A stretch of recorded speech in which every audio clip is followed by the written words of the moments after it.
শ্রীরামের পর এবার তার এক একনিষ্ঠ সেবকের পালা। কবে পড়েছে হনুমান জয়ন্তী?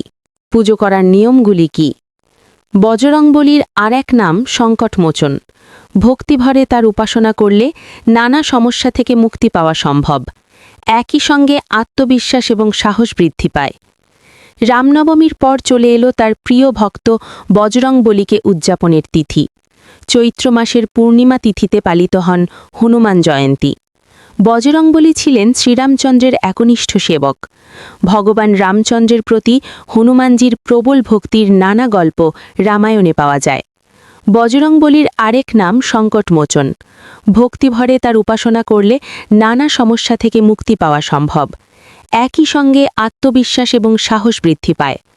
হনুমান জয়ন্তীতে বজরংবলীর পুজোয় সুফল প্রাপ্তি হয়। তিথি এবং পুজোর নিয়মকানুন জেনে নিন। হনুমান জয়ন্তীর তিথি। তিথি আরম্ভ ইংরাজি ১ এপ্রিল ২০২৬, বাংলা ১৭ চৈত্র ১৪৩২, সময় সকাল ৭টা ৭ মিনিট। তিথি শেষ ইংরাজি ২রা এপ্রিল ২০২৬, বাংলা ১৮ চৈত্র ১৪৩২, সময় সকাল ৭টা ৪২ মিনিট। হিন্দু ধর্মের নিয়ম অনুযায়ী যেহেতু ২রা এপ্রিল ভোরে তিথি থাকছে, তাই এই দিনটি হনুমান জয়ন্তী হিসাবে পালন করা হবে। রাতে শুতে যাওয়ার আগে মানুন কার্যকরী ৬ জ্যোতিষ নিয়ম, ঘুম ভালো হবে। ভাগ্যের চাকাও গড়াবে সুপথে। রক্ষা করেন রঘুবীর, দুহাত ভরে দেন আশীর্বাদ। ৫ রাশির ব্যক্তিরা সর্বদা রামের সুরক্ষা চক্রে সুরক্ষিত থাকেন। হনুমান জয়ন্তীতে বজরংবলীকে পুজো করার নিয়ম। এই দিন ভোরবেলা ঘুম থেকে উঠে নদীতে স্নান করতে পারলে খুব ভালো হয়। সেটি সম্ভব না হলে বাড়িতেই স্নান করে লাল, কমলা বা হলুদ রঙের শুদ্ধ বস্ত্র পরে নিন। বাড়িতে হনুমানজির মূর্তি থাকলে সেটিকে ঘি, মধু, দুধ, দই এবং গঙ্গা জল দিয়ে অভিষেক করুন। তারপর জল দিয়ে মূর্তিটি ধুয়ে দিন। যে কোনো দেবতার মূর্তি জল ব্যতীত অন্যান্য জিনিস দিয়ে অভিষেক করা হলে পরে সেটিকে আবার জল দিয়ে ধুয়ে রাখা আবশ্যক। এরপর হনুমানজির সারা গায়ে কমলা রঙের সিঁদুর মাখিয়ে দিন। সিঁদুরে চামেলির তেল মিশিয়ে মাখাতে পারলে খুব ভালো হয়। লাল জবার মালা, লাল এবং কমলা রঙের ফুল এবং তুলসী পাতা নিবেদন করুন। একটি পান পাতায় সিঁদুর দিয়ে জয় শ্রীরাম লিখে নিবেদন করতে পারলেও খুব ভালো হয়।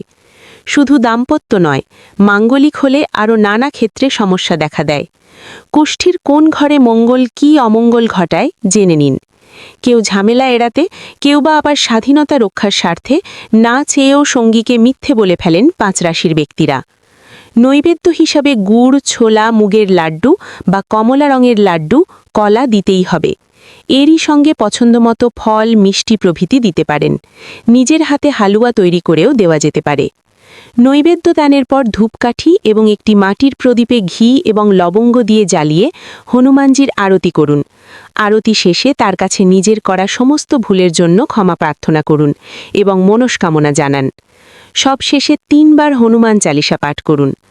যারা মন্দিরে গিয়ে পুজো দেবেন বলে ভাবছেন, তারা হনুমানজির কাছে অর্পণের জন্য তুলসী পাতা, লাল ফুলের মালা, কলা এবং কমলা রঙের মিষ্টি অবশ্যই নিয়ে যান। এরই সঙ্গে পছন্দমতো অন্যান্য নৈবেদ্য সামগ্রীও নিয়ে যেতে পারেন। মন্দিরে হনুমানজির সামনে বসে ৩ বার হনুমান চালিসা পাঠ করুন এবং চামেলির তেল বা ঘিয়ের প্রদীপ জ্বালান। জয় হনুমান জয়ন্তী।